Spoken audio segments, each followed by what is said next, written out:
coming to you live from somewhere out in the void. A band of miscreants about to make you 300% higher. Clan Flow proudly presents the unofficial Warframe podcast. 4-Key Prime.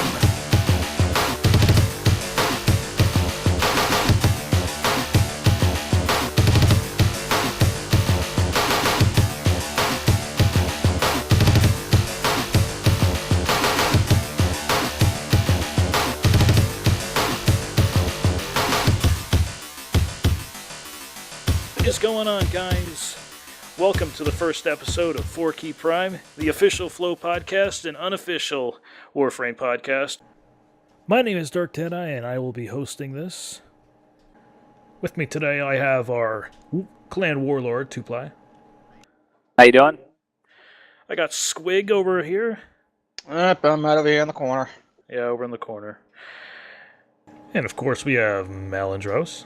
What's shaking, everyone? And of course, last but not least, we have Stabby. Hiding somewhere. Yeah, apparently.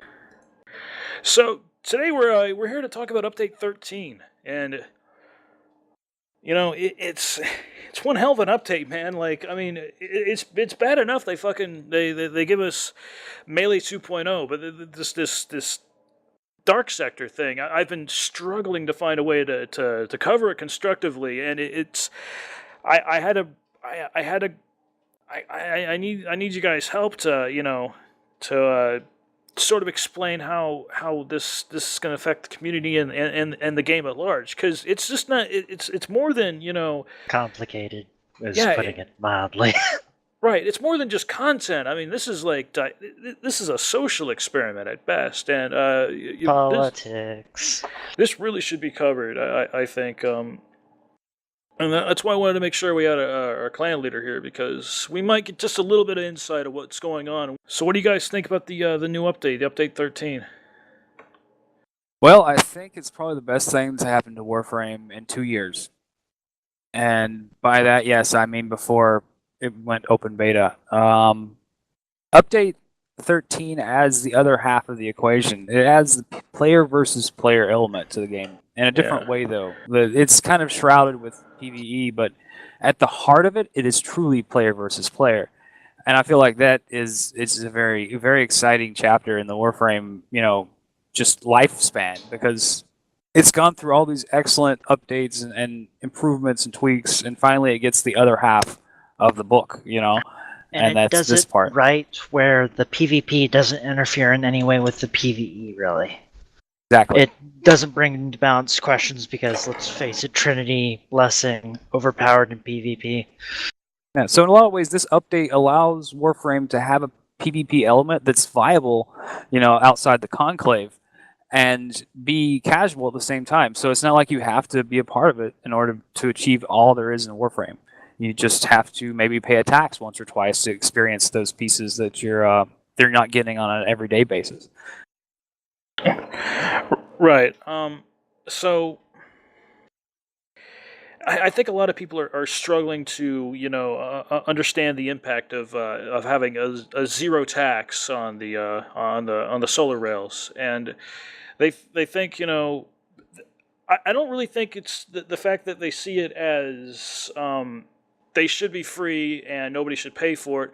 A lot of players are actually saying that they want to run a zero tax as sort of a protest towards the system, sort of a peaceful protest. Right, I've heard these plans, and I mean the hype around it. It's like, here's the idea behind this, and it's a street that has basically two directions. Either you're going to go completely free across the board, and everyone gets to ride free, and no one attacks anybody. No conflict is ever made. People just agree on certain nodes, they settle there, and they charge zero tax. Now, the reality of the situation is, this is a open market experiment. It's a social experiment, just like you stated, but it adds something exciting to the game. It adds a corporation element, something that familiar with like games like Eve and some of these newer MMOs, and it's adding so much more depth to expect the entire community to just stop what they're doing and go straight zero tax just to protest against DE, when the majority of the community in themselves are appreciative of what DE has provided them as a free-to-play game. So I don't see how that protest will ever take flight in this community. No, I don't either. I really think that situation will. I think it'll absolve itself after about a week. I think it'll take about a week for these guys to run out of money and to become disinterested in sort of the peaceful protest aspect of charging zero tax in their dark sector. To make some kind of message, which it really doesn't make any sense. Yeah, you know? well, that's just it. There's only it's a one of two-way street here. You're either going to go completely free and organized as a community who's at peace with this free tax, just to say, hey, DE, we're not going to throw some credits at the wall, dispose of some income in game. It just seems all a little too elaborate and just full of fantasy, Let's just be real here, I think the Zertex thing is really just a trend, a little fad, and it'll blow over. Yeah, it's like the 1% movement. Basically, they don't want to see corporations become part of Warframe. No, absolutely. But I think ultimately Team Greed is going to win out. Not only that, but there's a lot of people, I've seen at least one thread saying, don't the clans realize that this isn't going to work? Because we face it, we're not that nice when it comes to owning things. Right, yeah. Well, there's a sense of pride in seeing a clan or alliance come together and actually make a difference in a game and establish some dominance over their, I guess, competition. I mean, everyone's got a competitive spirit, and if you don't, then you've suppressed it. That's all there is really to it. I mean, we as humans like to compete. We like to feel like the rush of victory, and I think we even learn things from the humility of defeat. We need these things as humans to kind of grow as a society. But because of previous clans and big hype over victory, it's put I think a jaded view on anybody in Warframe becoming better than other people. Yeah. So especially when it comes to a big collection of clans such as an alliance, it puts a stigma, in the air that these are going to be the next loudmouth clan out here, and that's not the case. Especially with the clan or the alliance rather that I'm with, it's definitely not the case. Yeah. One thing I did want to ask, because I don't have any personal experience with this. I think this is a bug, but it's just maybe because I'm not familiar with the system. Can you actually is there a point in the lulls, either after you've successfully defended a solar rail or while a new one is being erected, that you can actually adjust the tax rate, or are they stuck because of the proverbial There's a window of time that you can adjust the tax rate. Yes. Once you fix that window of time and it's kind of became active, like it's actually taken into effect, then that window closes and you have to wait. So in the early development, we learned that, there is a window of time that you can adjust the tax up or down, or, whatever you want to adjust the battle pay. But once it's in effect, it has to, go its course until it's run out. And we do this through a system of battle tickets. Is there a cooldown before you can adjust it again, essentially, or how does it work exactly? I think it's more or less there's a cooldown that once you've made the change, that you can change it again. Once that period closes, a window of opportunity. Once it closes, then there's a period in which whatever your settings are stay that way. Now, once that period passes, it opens back up, and you can make adjustments. Yeah. Okay. That's actually a little reassuring to hear, because I thought because of the domino effect that's already been set in place, there would be no chance, because if that was the case, it doesn't matter who you are, it would just be a non-stop. It'd just be like trying to drink a fire hydrant while it's wide open. There's only so much you can drink, so there is a way to adjust the tax rate. So maybe some people aren't really focusing on I don't know, like Venus or something, because who cares? But everybody's after Saturn, so you could focus the Venuses and the Phoboses of the world to sort of make a war chest to defend your Saturn, your Saturn interests.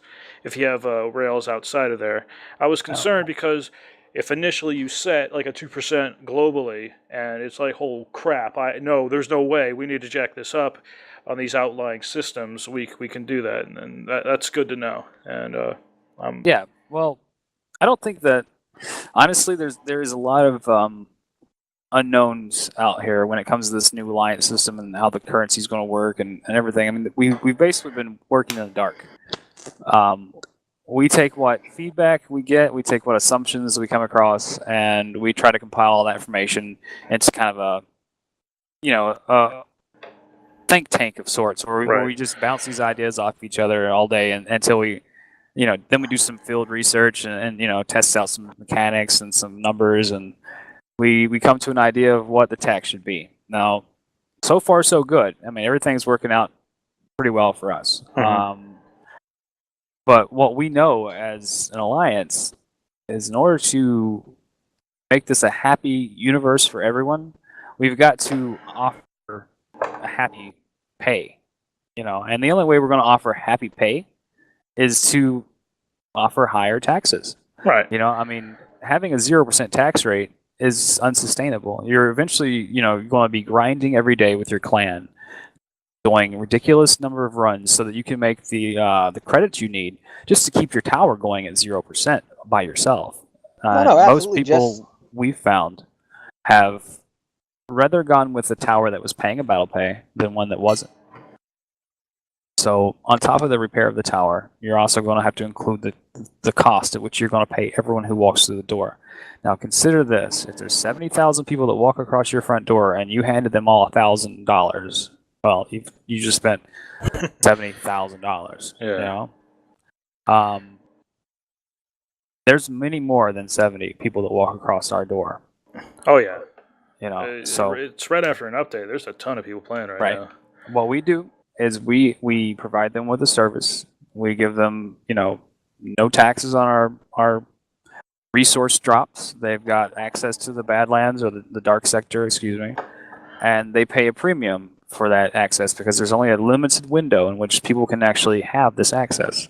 They pay us a premium in credits that we then in turn turn around and include in their battle pay. So their battle pay is going to grow as with our popularity. As the more people that come and work with us, the more people are going to get paid lots of money when it's time to go to war. Right. And this is a very exciting time for Warframe because of that economic diversity and just the ebb and flow of what will be eventually like an open marketplace that people can actually dip into. Now, powers that be stay in power for so long, but you've got to understand there's a certain time that you can make repairs, and that time is typically longer than the time that the next person can attack your tower. So there's always that possibility that you could lose a tower. It's eventually going to happen. Right. If the times don't line up properly, you could lose a tower just due to damage alone. Right, and I think I think the necessity of or not the necessity, but the intrigue of actually taking one of the larger alliances down will ultimately come down to a band of very small clans and maybe a small alliance, a bunch of small clans that never really thought of doing any. They might actually come together as an alliance, just brought up upon just by this simple system. I mean, if you look at the system, fundamentally, all it really is just a couple extra nodes that you have to, that's all they really did. They put a couple nodes in place, and just a paywall to get to them, really, but. Just from something real simple, with the incentive of more credits and a higher drop rate, they've actually enriched the community to come together. At least that's what I'm kind of hoping for. Because right now I'm hoping for I'm hoping for splinter cells and stuff like that. I'm hoping for espionage. I'm hoping to see moles and things like that, sabotage. You don't really need the game mechanics to make these things happen. I think the social dynamics will sort of just happen upon themselves, just based on necessity, because maybe these guys don't exactly have they don't have the war chest to just keep throwing rails at them. Maybe they have other ways of doing it, infiltration and stuff like that. And that's kind of exciting. I'm kind of looking forward to that. I'm not really sure how that would fit into the scheme in this current situation. They would probably have to add content, to be honest with you. If you look at the way it goes now, it's all about money. Money talks in this game. So if a tower needs to be defended, you have the only determining factor that's going to, decide whether or not you're going to make it is, well, you've got two factors, but repair is the primary. Right. Support in our situation with an alliance of our size, support is the secondary, because we have a mass number of people that could, organize and jump on a point if necessary. Now, a smaller clan out there may not have that number of support, so they can't necessarily run in defense as often as we can. Well, what I'm really speaking to is, like, say, I don't know, I have a, what's like the second tier clan? It's like... the mountain clan? What if I have like a mountain clan, yeah, and I join one of these alliances? What if I'm a really manipulative scumbag?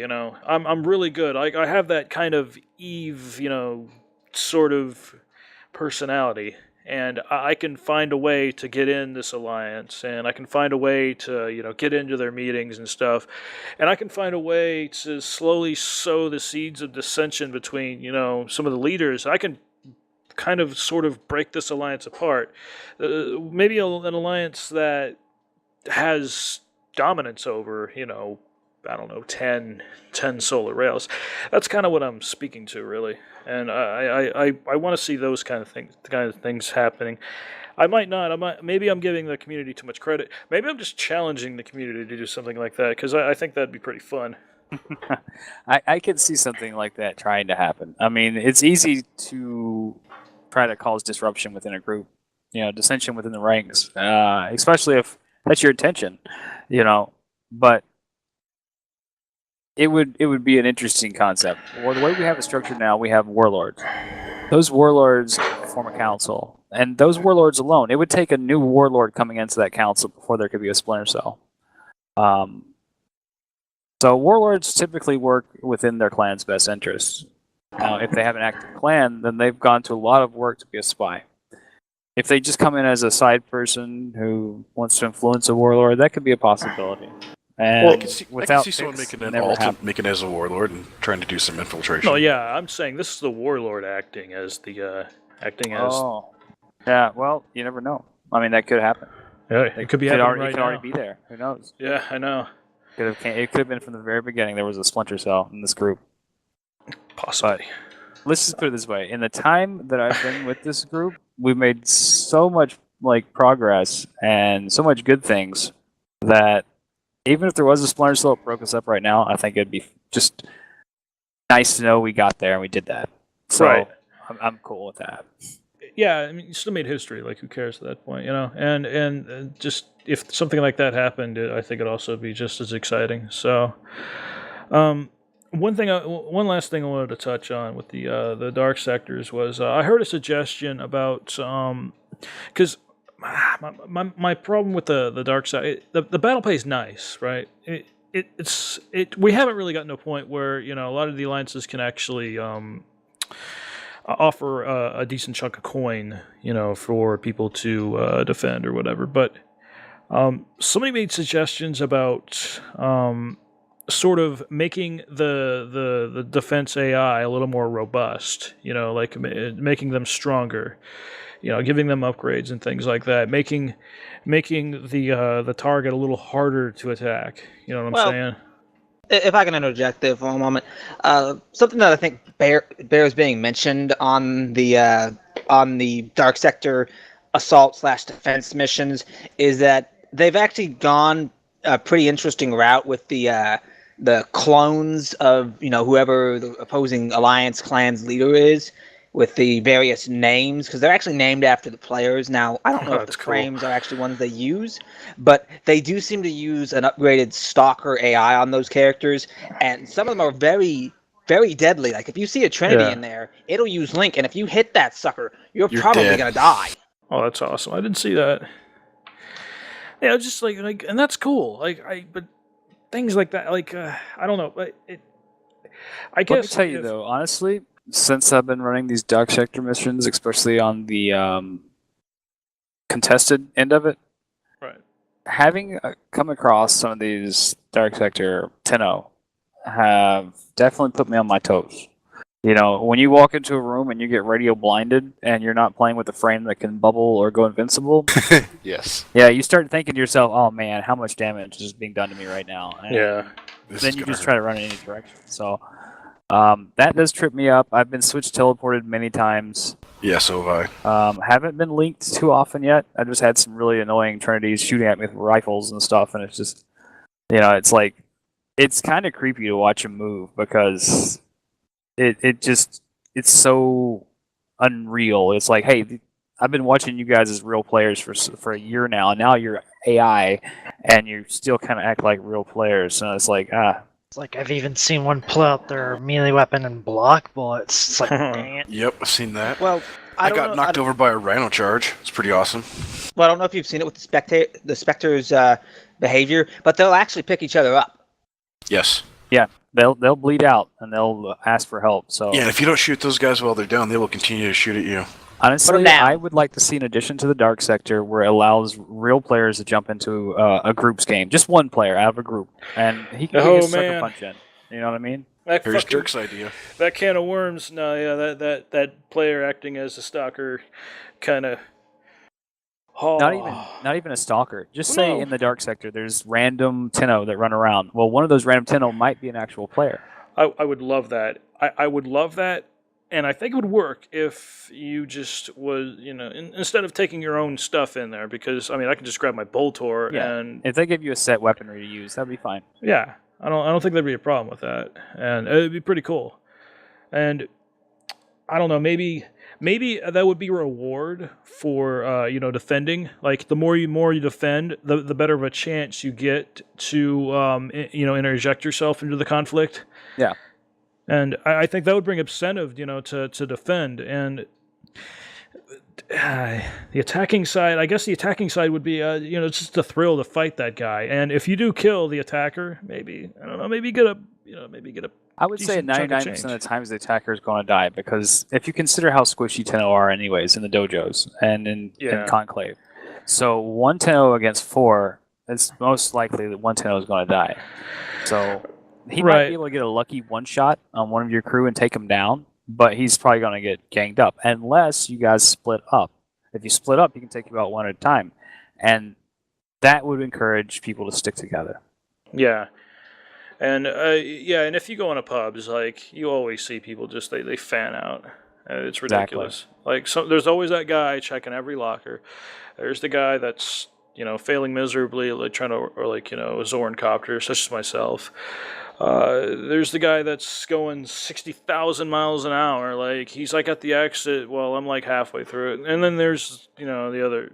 There's a guy that's kind of just trying to keep up, and he's also trying to stay behind for So that I would kind of really I think you've named them all.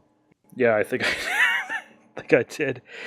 That would really bring people together. Because it would give them actual incentive. Because if one player could take out an entire team, that would be some massive bragging rights. Right. That'd be actually pretty. One player could. Valbon. Well, sure, but the idea is that you're probably not going to get a Valbon with all his abilities. Yeah, I guess if it is a random selection. Oh, you don't need all the abilities. Just one Yeah. ability strategically used on Vauban is a pretty nightmarish hellscape. That can Yes, be it said is. of all that frames, though. Very true. Yeah, maybe maybe if you're acting as the intruder, you can close doors and stuff. You can try to trap them, 'cause there's a lot of doors that are useless. You can find a way to trap, single players inside and just sort of, just murder them in a ritualistic fashion. That'd be pretty neat. I'm down for that. Yeah, I mean, I don't know. It would be a dream come true, because that's the one thing I wanted in this game. Because I love Dark Souls, and I think that was probably the best mechanic ever introduced into a game. But I think we can all dream. Yeah. All right, guys. So let's take a little break, and when we come back, we'll move on with the second segment. Hey, how you doing, folks? It's Dirk Deadeye, and I just want to thank you, the listening audience. Yeah, you. Hey, I just wanted to thank you for tuning in, and I really do hope I hope you're enjoying this. This has been a long time coming, and I think as we progress more and more with newer episodes, you're really gonna love the show, and you're really gonna love what I have planned. If you got any questions or anything, you can reach me at Dirk Deadeye on Twitter. That will be in the show notes. You can check us out on YouTube at 4Key Prime Podcast. Just go to youtube.com/4Key Prime Podcast. That'll also be in the show notes in the description. If you found us on iTunes, just leave a comment and leave 5 stars, man. 5 stars. Even if you hate the show, you think it sucks, just leave 5 stars and say, hey, your show sucks. I mean, you're probably thinking, well, why would I leave 5 stars if I think it sucks? Because 5 stars is all that matters. Really, it does. I'm not going to get that comment unless you leave 5 stars. So if you really want to tell me how much you hate me, you got to leave 5 stars first. That's the toll. And it's free. All you gotta do is click a button. Why wouldn't you do that, Come on. That's right. So anyway, coming up, we're going to be talking about Hydros. Oh, shit. It's not Hydros, is it? That's, you'll tell me. You know what? You will tell me. You should go to twitter.com and look me up at Dirk Deadeye and tell me what a moron I am in this next segment. We'll also be talking about the katanas. I'm not going to spoil it. I'm going to let you guys find out. So, without further ado, here is the second segment of 4Key Prime, Episode 1. Hope you guys enjoy. Later.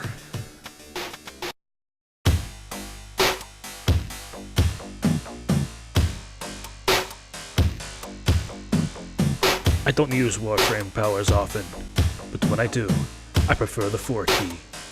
Welcome back to 4Key Prime.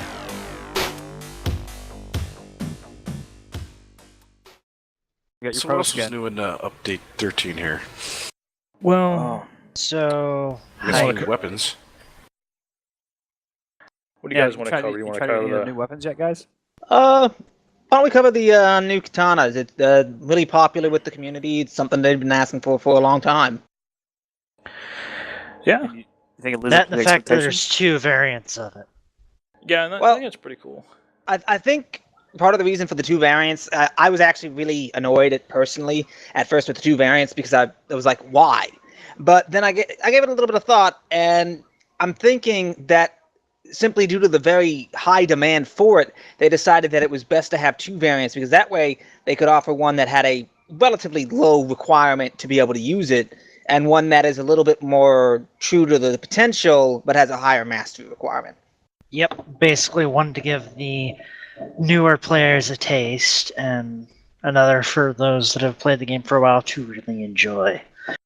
Yeah, what's the mastery on the dragon? 8. It's it's tied for the highest mastery requirement with, I think, the Emblist. Yeah, maybe Sounds the about Emblist or the ogre. No, not ogres. I think ogres is 6 or something. Yeah, That's good there's though. 6. It's good to see something up at 8 because that there's actually a reason to Keep farm all continue this ranking. mastery. 'Cause- I think they should even have weapons that have higher rank requirements, oh, honestly. I agree. It takes a lot of work to get to 15. It does. Oh, yes. Yeah. That's a lot of I drink craft beer, and let me tell you something. I go to like tap houses, and there's 40 freaking taps on the board, right? And I'm what you call a ticker. I can't drink the same beer twice because I'm trying to taste every beer. So the problem with that is sometimes I find a beer that's amazing, but I can't drink it because I've already had it. It's kind of like Warframe, like you fall in love with a weapon and it's like, oh, you're 30. Oh well, I'll just set you aside for now. Let me grab another one. And yeah, there needs to be.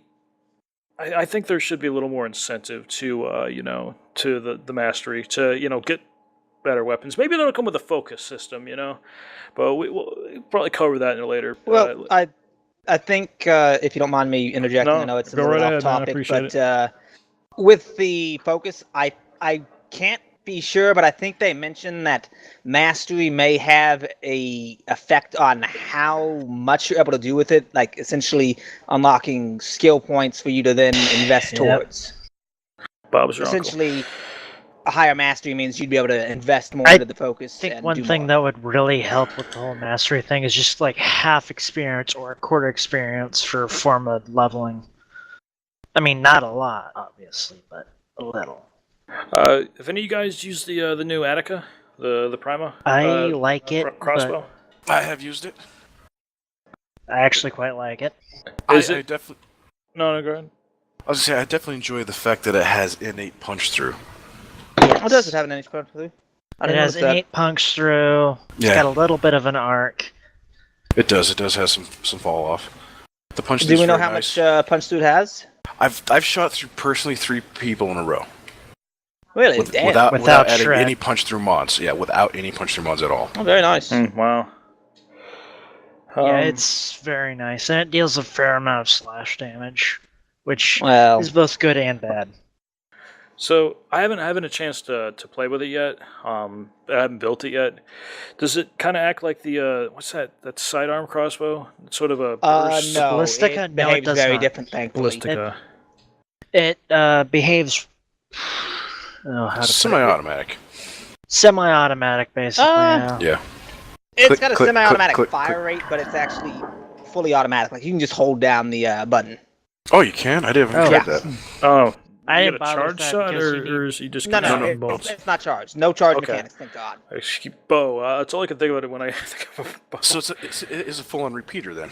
It's a full-on repeater, yeah. All right. I just lined up the shots, so I didn't bother. Just Yeah, I Holding just down kept the doing a mouse. single shot. I didn't try for repeating like that. That's nice. go figure. And I think we got to talk about the Lex Prime because you guys were hyped about that weapon when you got your hands on it. I still like it. I think it's a fun I weapon. do as well. Am I the only one who doesn't like it? This makes me a bit sad. You know what? Styling-wise, it does kind of remind me of like an old Nerf gun a little bit. I've actually seen Hey, pistols wake that up. look a lot like it. And No, it is Yeah. actually design-wise pretty reminiscent of a lot of handguns. Yeah. which is something I like. A problem I have with a lot of the guns is like you couldn't. I mean, I suppose you could shoot bullets out of it, but you couldn't aim worth a dang. I mean, its Yeah. base numbers are pretty high. 68 punctures, pretty good. Well, I don't know if I'd say that the base numbers are actually very high. Its damage just ekes out over the sear, and arguably, now granted, this is my own experience with it, I find that because of the recoil on it and the very slow fire rate, that a fire rate as well as a recoil reduction mod are damn near mandatory. Personal playstyle, I think the normal recoil's fine, personally. Yeah, I can manage the recoil fine myself. And I prefer it to the sear mostly because it has the high status User chance, left your which channel. does more. Who left? Oh. No, it's all right, man. Two play had a bail. He's got some Okay. You got stuff. He's Yeah, got some stuff's he's got come some up. things He's got a life's But business to tend to. Basically, people Yeah. don't give status procs enough credit for reducing their total their effective health. Corrosive applies a permanent debuff to their armor, making them a lot easier to just kill. Viral halves their health every time it procs without the timer ticking down, which for higher level play is very, very helpful. Yeah, it is a status cannon for sure. Yeah. And I have to confess, I haven't had a chance to build the Lex Prime yet. So I'm glad you guys you got your paws on it and can provide some feedback on that weapon. I'm not really my experience with the Lex is it shoots a little slow. It's really powerful and I like that, but it's kind of like, I don't know, when I think of the Lex, I think of the Desert Eagle. From like a Counter-Strike, but I'm hearing the Lex Prime actually has a little bit of a better a little faster fire. It fires slightly faster than the Seer does. It also has a From slightly its bigger base fire mag. rate, the Lex fire rate is 1.1 by the numbers in my equip screen. Lex Prime is 2.1. All right, so Yeah. that's an improvement. Significantly faster, yeah. Yeah. Okay. Oh, over the Lex, that is. And Right. it's a very slight improvement over the nearest competitor, which is the Seer. At 2.0. Seer's believe 2.0, yeah. Well, Correct. what I think you have to keep in mind, especially with the Lex, because there's a bit of nostalgia because of the original Lex towards the Lex Prime. Originally, way back in Update 7, the Lex was pretty much your go-to sidearm. It was the sniper. Yeah, it was the strongest one, and yet, like you said, the sniper. Right. So I'm a little distracted, guys. Sorry about that. So let's see. The Do I last want to get weapon into we haven't Vayhek talked or do I about. want to get into the boss? There's 'Cause, the... I was gonna say that Yeah. we missed one weapon if we want to rack up all those for Update 13, which is the. Well, there's the Skyla. Nami. Oh, the Nami and the Skyla. See, I haven't used those either. Man, I'm a terrible host. That's why I got you guys, man. I've used it. I'm sure Squig and Stabby both have. Yep. I did notice it does go along with the theme of Hydros, who's No, like... it's very much not. Yes. Your heart fiddly dee. Yes, kinda- it's very swashbuckler-esque. Yeah, it's like a cutlass and a parrying dagger. It's kind of cool. Mm-hmm. Yeah, I quite like it with the swirling tiger stance. Oh, so you can't. So there's a weapon that can. We gotta cover that too, but we'll get into that in a little bit. Yes. Yeah, well, let's hold off on that just for a minute. All right. So now that let's see. Now that I think we've covered all the weapons, right? There's nothing else. I'm just Correct. shake Sounds the about right. box a little bit. Nothing else on the bottom. That's it. Okay. For now. For So, now, yeah, I know. Hey, heck then? Yeah, what's up with Vayhek, guys? Like, is it a So- fun boss fight, or is it just kind of another... It's a little bit drawn out. It's drawn out. It is definitely drawn out. I mean, it's not a bad boss fight, and it's good to see them try things, but some of what they're trying, it just feels like some of the repeated mechanics that they've used in the previous ones. Essentially, the invulnerability frames when his faceplate doesn't open up. Right. I like to call those... And I've been calling them peekaboo bosses. It's like, the peekaboo! Yeah, Peekaboo. where if... Yeah. You know, That's appropriate. I'm not quite sure what else is there that they can come up with at this point. I know, and that's why I don't really give them a lot of crap over that, because like it's Coming it's up kinda- with really fun and good bosses is hard. No, It's absolutely. straight Yeah. up hard. I mean, I think they can do better because here's the thing: they do a pretty good job of making the powers pretty damn fun. Mhm.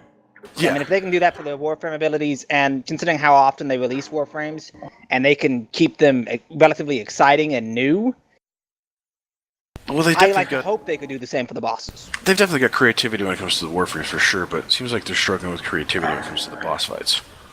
Right. I honestly, I think the bosses, maybe they should just go a little bit more on the offensive, and just I'm thinking about Diablo, because that's my closest comparison I can really think of when it comes to boss fights. Because in Diablo, in the end of the day, it's just a matter of out DPSing the boss. But the bosses in Diablo are threatening. Like Belial. Belial's Act 3, right? Yeah. No, Belial's Act 2? I'm thinking of who's Lord of Love? Asmodan. Well, I think I know where you're going with this. Is maybe Ground effects, what you you're actually have to suggesting pay is some attention sort around. of ground attacks and whatnot that are sort of projected. Like there's obvious signs. This is where it's gonna hit. Don't be here unless you want to die. Right. And try to jux people out of, try to move them around, try to just jar them away from just focus firing the boss. No, that would be a good way to help add interesting mechanics without going into kind of the snooze fest that I personally find the invulnerability frames to be. Right. I mean, I think the cure to the invulnerability frames is just giving them 10 times more health, 20 times more health, whatever it takes. I mean, but a bullet sponge isn't particularly interesting either. Right. And you still end up with the same rough time frame that it takes. But I think the giving it I'm It trying kind to. of reminds me of the one boss from Skyward Sword where you have to beat them with decent sword techniques, where he'll line up, and if you use the wrong technique, or strike, what have you. Yeah, He good would melee boss block fight would be and- pretty good. Yeah, if you didn't do the basically idea is if you did the wrong attack, he would punish you for it. Right. Yeah. You know, what's the prosecutors? Is that what they're called? The ones that have the different Yeah, they're resistances. Yeah, that's the prosecutors. A boss, I think, that fight would be kind of cool is if he would cycle through different resistances. You know, making your team have to bring in varied weapons. That might be a better way to do it mechanically speaking. That way, he's not invulnerable. It just shifts. You know. No, that would probably be a good way to do it. And he could always take damage. Yeah, No, very exactly. minimal Less amounts. damage. Yeah. He just takes less Right. if you're using something that's not effective against him. So it doesn't feel like the awful feeling of, well, great, I'm doing nothing at all. Exactly. Yeah, I think getting people to not stand in the pain, and it sounds always so hard. simple, but there's a lot of ways you could mess with that, and I think that would really help. I think it's a step forward instead of That's definitely a step vulnerability forward, frames. but, one thing that has to be kept in mind, my apologies for my voice there, and this comes from my history with MMOs and such, is that no matter what mechanics you go with, you will have people stand in the derp. Yeah, they'll stand in the pain and just it doesn't matter how long. Gosh. Yeah. All the WoW I've played, man, even to this day, I still see people just Get out of the stand fire, there. stay out of the fire, get out of the Yes. fire. People get too comfortable, and that's why Blizzard put those mechanics in World of Warcraft, is so people don't stand there throwing fireballs and healing. You gotta move them around a little bit. So I think that's a start. But then again, it's really hard to. It's really hard to get. It's kind of like Jay or Lefantis now. Yeah, Lefantis, you have to Yeah. move around because he puts down poison clouds that hurt. Right. It's really hard to, introduce boss dynamics that are a little more different. So, Yeah. yeah. So, just a suggestion, I guess. But of course, you can't get a Hydros without fighting Vahek. So, Well, that's not entirely true. You can buy them for plat, you can buy them, of course. That's always the option. That's never an option. So, what do you guys think of Hydros? Because I'll tell you, Hydroid? He's awesome. Hydroid. Jesus, man. He's Tentacles kind of for life. in Infested Defense. We've gotten the Dark Sector on Ceres briefly, the defense mission. You could quite easily basically have 3 people with energy siphons sitting AFK while you just tentacled the infested. I think and Hydros is a better name. Either that or I've just had too much beer. Get Little from column A, little from column B. Yeah, I think so. uh, I really like Hydros. I think it's one of those frames like Nova. I don't think there's a useless power in Nova's repertoire, and I think Hydros comes to the table with the same. it's like I No, don't I- see a reason to take off any of his abilities. They're all good. No, they're all fun, and what's kind of nice about him that's not true of, I think, most of the other frames. I've been playing for a while, I've played them all. I can't remember any particular that this is true of at all of them, Hydroid, is that they all scale on duration quite well. I mean, unless you want to place multiple down. And they all scale at least with their, their side effects. Their exactly. crowd control. And I can't think of anything more hilarious than just seeing Grenier getting slapped on the ground, comedically slapped on the ground by tentacles. And It it's is a quite bit of Just Desserts, seeing ancients being slapped around. Yeah. Oh, That God, yes. is one's actually extremely powerful. It's almost good enough to be like a 3. Yeah. It's really good. And what's cool about it, I didn't notice, but if you look real hard, I guess, if you play as one long enough, you'll notice. But I was wondering, where are these tentacles coming from? And it's actually just water. It's kind of like the abyss, Mm-hmm. I think that's pretty cool. The tentacles themselves, unless I'm seeing the textures, unless I'm No, misinterpreting they're water. the texture. They're Yeah, water tentacles. Yes. That's a really cool art direction. I also enjoy how they will attach to any surface, including enemies. So sometimes after it'll slap down an enemy in the mid-air, it'll just keep flopping in mid-air. Or it'll be hanging from a ceiling or from a box on the side or something. It's pretty awesome how they It's did also that. one of the things that took me a little bit to realize is it's a targeted AoE. It's like you Yes. you look around, you glows a little circle or your energy color, then tentacles sprout up. And it has a fairly decent range. You can launch Yeah. halfway across the map at least. Yeah. So argon crystals, guys. Is this a good idea? It's definitely Yeah, an sure. interesting way to do it. Because as most of us have by now, we've amassed a huge stockpile of resources, and we're just like, well, we don't really need to farm anything. No, But absolutely true. I think though that it's a lot of people, especially for the more casual player. I'm a little bit worried that the timer mechanic and the Half-Life mechanic may be a little too gamey for them, because here's the thing. This is one of the things that makes Warframe great and rather a standout among the free-to-play games, is that... Hey, what's going on, guys? This is Dirk. Just a little abrupt edit here. I can't explain it. My better half walked in the room and yelled at me, so I had to cut it out.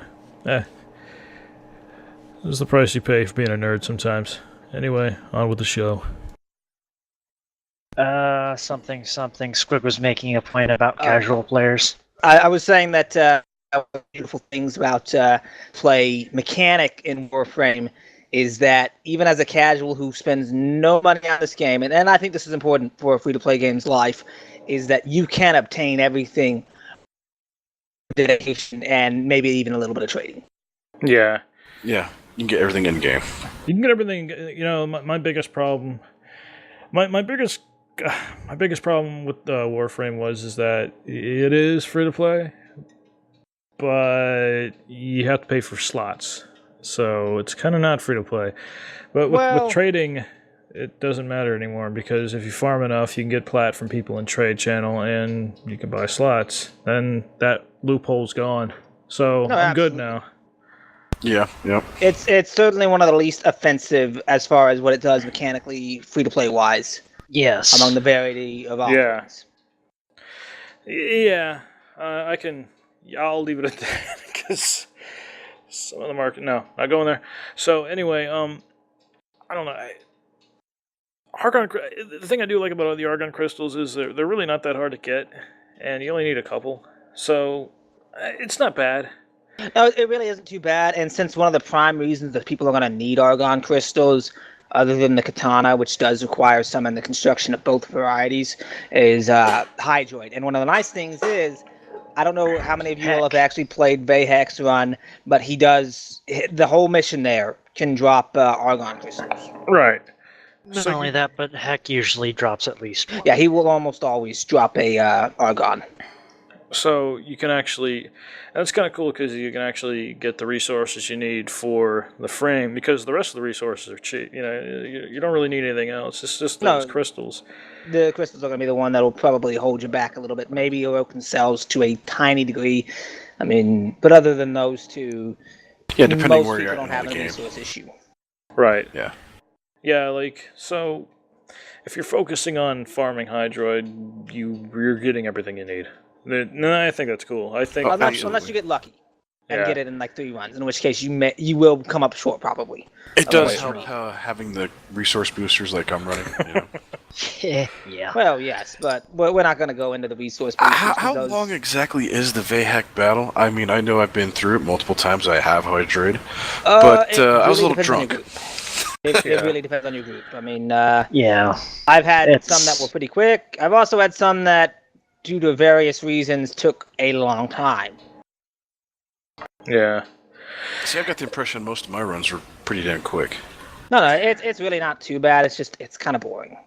Yeah, if you guys, I think everybody knows what they're doing, probably, I don't know, 10, 15 minutes at the most.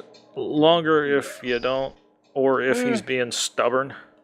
I would say 15 minutes would be a long run. I don't think I've had any that took longer than 15, though. Yeah, Yeah. He can occasionally be stubborn and shove his face into a wall. Right. Oh, Right. God, yeah. Or every time you aim your gun at him, he flies away. It's like, come back here. Well, let's get what's this over with. interesting in the flying away mechanic, from what I've talked to some people, if you just run to the very end where you actually fight him, you can skip all that extra little bullshit where he does his fly away nonsense. Interesting. I heard he kind of bugs out when you do that, though. Does he? Okay, well, I don't. Yeah, I he haven't can. tried it. He can I mean, bug yeah, out he- a lot. Yeah, he can. I'm not saying he will, but he has a possibility. He can of doing bug that. out and essentially have to abort the mission. Okay, so use it at your own risk. Yeah. Well, do you lose your key if you back out, or No, you don't. So long as you don't complete the mission, you don't lose your key.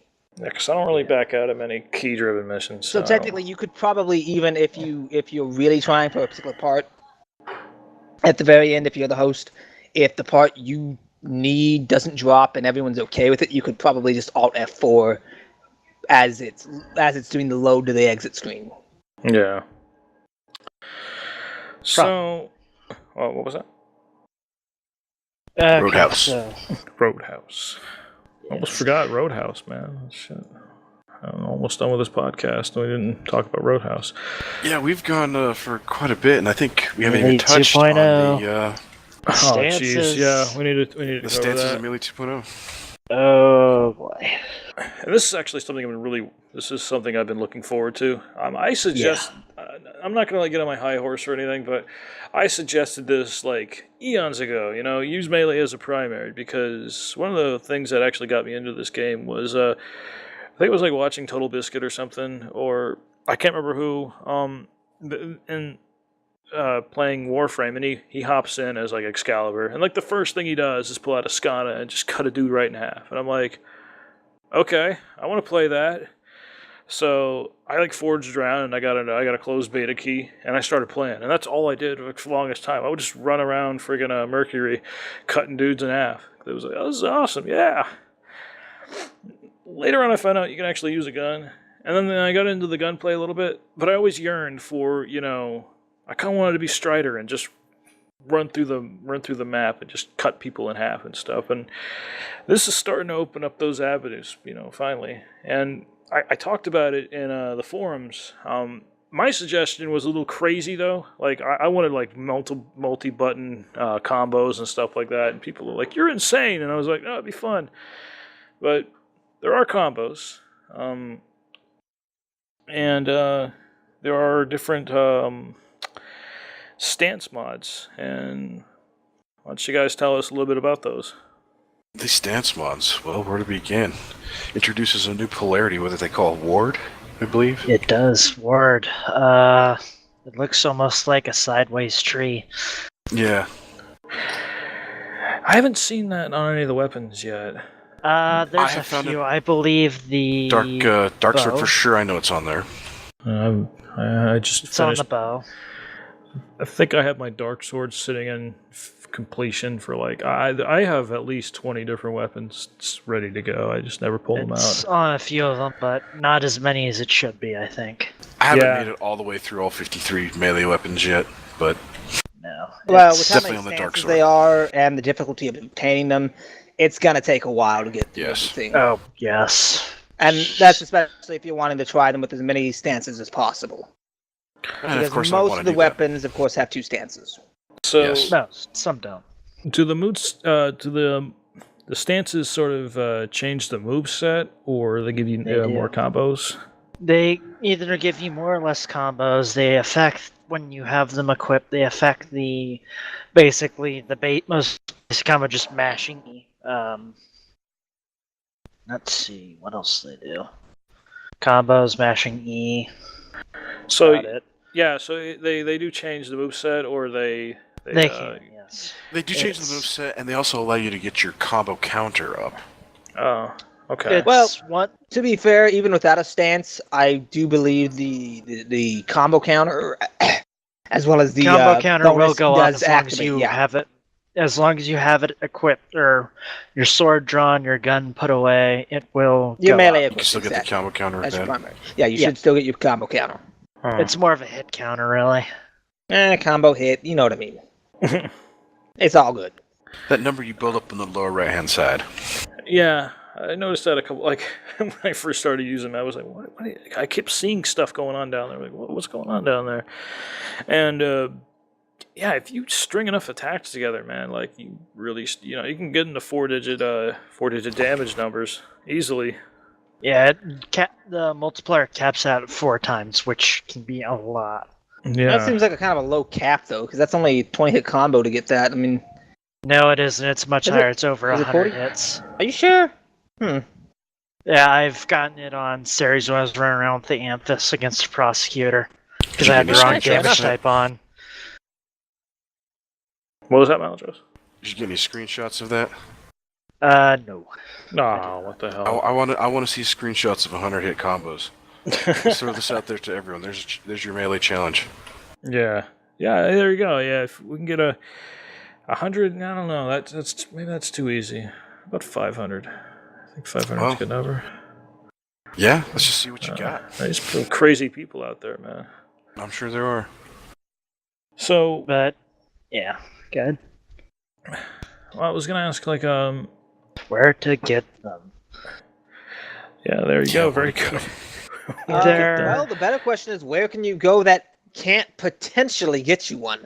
Almost anywhere you go, you're going to run into some sort of enemy or location that has the potential to award you either through enemy drops or through, like the dark sectors, various rewards either at time or at wave, which will offer you a stance. Let's see. However, the maps that I found drop at least, like, have the potential to drop a bunch of them are like Zinni, Kepler. Where's the other one? ODD. Because, well, it's really, other than Dark Sector's the only place to find Infested. Yeah. What about the katana stance? Is that one's on Earth, right? It Tranquil drops Cleave, from- that comes from either... Comes from the drops from Arab and Frontier Frontier and Butchers. Arab Butchers, yep. Okay. And where would I? So So Earth and Phobos are pretty good spots to go for. Phobos. Survivals, you're usually your best bet. Defense if you don't want to have to worry about life support. Yeah, if Yeah. you want to go the easier route. yeah, because some of these guys, they Bring your Necros. yeah. And Necros is Touch dead people. Well, if you're doing survival, you should probably already be bringing a Necros. My apologies again. Do you even? Because it's almost mandatory. Yeah, I think it. Yeah, because you losing out if you and Well, not to especially mention since they seem to have ninja nerfed the amount of life support that the big canisters give. yeah. I'm finding survival would be a little harder than it used to be. Like, I think we all have a couple days ago. Like, we're just, we were grinding the hell out of survival to get these melee mods, and every once in a while it'd be like, oh, crap, we gotta go. Out of O2, Yeah. we gotta get the hell out of here. Yeah, that's usually not the case. So yeah, I think what it is the canisters that the enemies drop. Yeah, I think that's the culprit. It could be a little bit of both. And the depletion rate seems a little high. If you actually watch it, man, it ticks down fast. Yeah. Favorite stances Favorite stance. so far. That's an easy I- one for me. Can't say because I haven't gotten the I've been using the katanas a lot lately, and I haven't gotten Yeah. The I haven't katana had stance mods is yet. fun, but for me, the obvious winner, Cleaving Whirlwind. I don't know if you all have seen this, but That's the axe. that is the axe greatsword one, the two-hander, where you start spinning around, and after you finish the combo out, you will stumble around dizzy. No, I really haven't quite seen funny. that one. Oh, you haven't seen that? Oh, I'll have to show you that. It's funny. I'll have to record that. Well, Pretty then, awesome. there you go. There's another thing. How many I are there? Yeah, I think my favorite so far is the Clashing Force and the Amphis. Mostly because when you kill an enemy, they go flying. I've actually managed to kill an enemy with another enemy that I've smacked into them. It was like, Really, that's pretty crazy. it was funny. It's like, boink. Okay. All right, guys. I think we're about ready to wrap this up. Do we miss anything? Uh, As far as update 13 goes, I know there's a The lot to weapons. cover because they put a lot of content in this one. I Frame. think. Oh, yeah. And I also read that this is just a pillar of I think their end game strategy. I think there's three more there's a trio parts to of go. pillars. Yeah. There's a total of 3 pillars. This Okay. was the dark sectors were the first. I think they said they were either going to well, the other two is the focus system, which who knows when they'll be here, and the last one is proxy wars, where we'll actually get with factions. Okay. I appreciate you guys coming and hanging out with us. Mal, Squig, Stabby, two-ply that had to scurry off and do his thing in Alliance chat. Appreciate you guys showing up, and I think that'll do it. Yeah, Jesus. don't use illustrious as my name. You can use it with my name, use though. Luscious Warlord, instead. The tried and true two-ply. Oh, okay, I see. Because, see, it's a pun there. So- You've used the two-ply, and it's tried and true. Now you get it. He's got you covered. Got me covered. So today we're here to talk about Update 13.